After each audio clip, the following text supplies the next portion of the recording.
All we have been able to see so far is the first couple of moments, really the pageantry of both men leaving their planes, shaking hands on the red carpet. But I do think there's a lot of meaning in those first moments. Charlie, I think that those moments, quite honestly, at least in aesthetics, were owned by President Trump. I mean, he literally towered over Vladimir Putin. Yeah. He seemed like the host. He is the host. And the B-2 bombers flying overhead were an incredible display of strength. That was amazing. And they may very well have been a couple of the B-2 bombers that we sent over to Iran to bomb Iran's nuclear facilities, which, of course, was at least partly funded by this man right here in this country. So it was extraordinary. But, of course, the military might, as important as all that is, I don't think is the only thing that brought Putin to the table. What brings Putin to the table is President Trump's willingness to use what I would argue is even maybe more powerful than our military, which is our economic might. And Vladimir Putin, along with other world leaders, have come to realize that Donald Trump is somebody who means what he says, whether he's talking about the military or whether he's talking about using economic leverage. One of my favorite things, my favorite thing was the B-2 bombers going overhead. It was extraordinary. And if you get the wide screen shot, you could see Putin kind of looking up like this as they fly over. He had to have a moment of wondering, like, oh my goodness, did I just walk into something? But the other thing that I loved was that as soon as they got into the Beast and rolled out, the fuel trucks rolled up to Air Force One and began refueling Air Force One as a reminder that if President Trump doesn't like what he sees in the first couple of minutes, he's gone. Well, and it seems, Katie, though, that that's not been the case and that we could be optimistic. We're roughly 2 hours into this meeting, and although the threat was on the table that President Trump could walk away, you would almost have thought that might have happened by now. And you'd think he wouldn't go all the way there to have this big meeting for almost 4 years into this war for him just to walk out. I mean, they came off the plane with documents and a plan. This is not something that's just thrown together. It's very clearly a process here.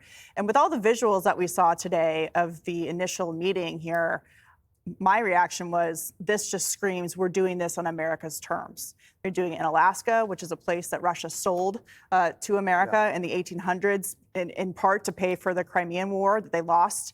The president is saying we're not going to meet in a neutral place like Switzerland to try and make a meeting, to have a meeting. They're here to get results. And the lead up into this, just over the past few months, the president went to NATO in The Hague in June and came out of that with 5% commitments from every single NATO country except for Spain.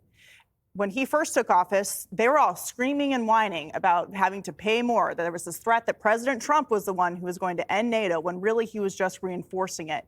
And it took Russia invading Ukraine for the Europeans to wake up, to pay their fair share, to take responsibility for dealing with the threat on their doorstep, on their continent.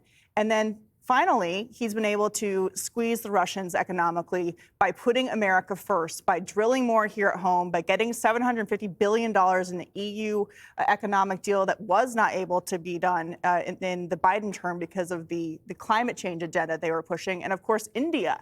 President Trump has a great relationship with India, but he said, you're fueling Russia's war. We want this war to end. We're all tired. The war has been a stalemate for a long, long time. So President Trump has forced the Europeans to step up while putting America first and getting America to benefit from this. And hopefully, long term, people will stop being killed and we'll be able to move forward with some kind of second meeting and ultimately a ceasefire and a peace agreement. And that pressure seems to have worked. Yeah. Vladimir Putin asked for this meeting. And Jessica, I think in every commentator you hear a righteous amount of guarded optimism, maybe some skepticism, because Vladimir Putin has not held to his word so many times. However, he did ask for this meeting. And so I think there is a reason for optimism. I hope so. Listen, I can be a bit of a Pollyanna about these things, and I think that there are certain accomplishments, especially in foreign policy under the Trump administrations, that have been great, like the Abraham Accords. And you don't meet a Republican or a Democrat who doesn't say that that's a good thing. So, great. Let's do it. I hope that this goes well. You'll say, though, about Putin asking for this meeting, there was some sort of miscommunication that happened with Special Envoy Steve Witkoff, where he said that Putin was signaling that he wanted to make some concessions. And I've been watching, we always put up the asks, like what Zelensky wants and what Putin wants. The Putin column has never changed. The Ukrainians have had to adjust, right, and say, okay, we will cede some territory. Maybe I can live without NATO if you give us another kind of security guarantee. And, you know, we are the host. I didn't particularly like that the press secretary said we're honored to have him. You're not honored to have a war criminal. You're not honored to have a dictator. You're going to do it because you want to try to get to a peace agreement. But that part of it wasn't great. But you have these dueling images and Donald Trump standing there strong. He's bigger than him. Those kinds of things matter. But Putin is still smiling. He's a KGB agent. He always has something up his sleeve. I'm not saying it's plutonium, but I mean, this is a guy that doesn't care who he kills or what he does. So I am optimistic, but obviously, you know, skeptical, especially without Zelensky being there. I agree with you. All of these little stylistic elements, they matter. And he thinks about them all the time. Both men think about them all the time. So it's not so much whether or not Will Cain or Jessica Tarlov believe these matter, but the two men getting ready to leave those planes think they matter. But Vladimir Putin is a killer and Donald Trump isn't. And that's a different level of thinking about it. I mean, no, I'm not talking about there's in a lot of boardroom. people in Iran that would probably suggest that might be different, that you might be undercutting the president of the United States on the willingness to use the ultimate power. I don't think you want to argue this one. I'm paying him a compliment. Well, you're using it only in a derogatory way. I'm talking about as your willingness to defend your values in your country. I don't think anybody could. He's a stone cold American killer in the I never killed anyone directly sense. I'm saying Putin kills people. I think he's a leader willing to do Also and pay the ultimate price for everyone in America. But I want to make sure, I want to get Joey in here as well. Go ahead. Also on the tie game, Trump successfully matched the carpet better than Putin did. So Joey? The carpet matches the tie. Okay. Listen, is Donald Trump a killer? I don't know. Just leave it. I don't care. Yeah. If that's the argument for this entire hour, we're in a good spot. But I think we'll go in other places. There's something that Lieutenant Colonel Dave Grossman talks about in the book On Killing. And I talk about this book a lot because it shaped my outlook on how interspecies conflict works. And he says, you know, usually when we go together, we're fight or flight. But there's nuances to that called posture and submission.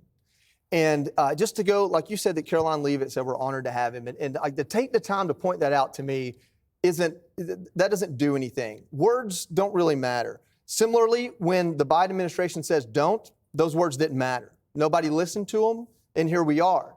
When this administration says we're honored to have him here, whatever, you're throwing red meat at somebody that you want to get to the table and then have a conversation with. Who cares? Actions matter.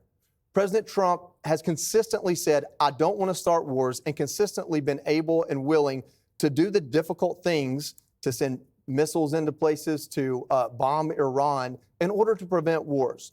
So in this moment, I have faith in President Trump and his administration, Witkoff included, our Secretary of Defense included, to get us to a better place. But when we talk about who's desperate, who cares, who does this matter most to, Ukraine's sovereignty is not America's sovereignty. That's just the truth. Ukraine's sovereignty should matter much more to NATO than it does, or to the European countries of NATO than it does to us.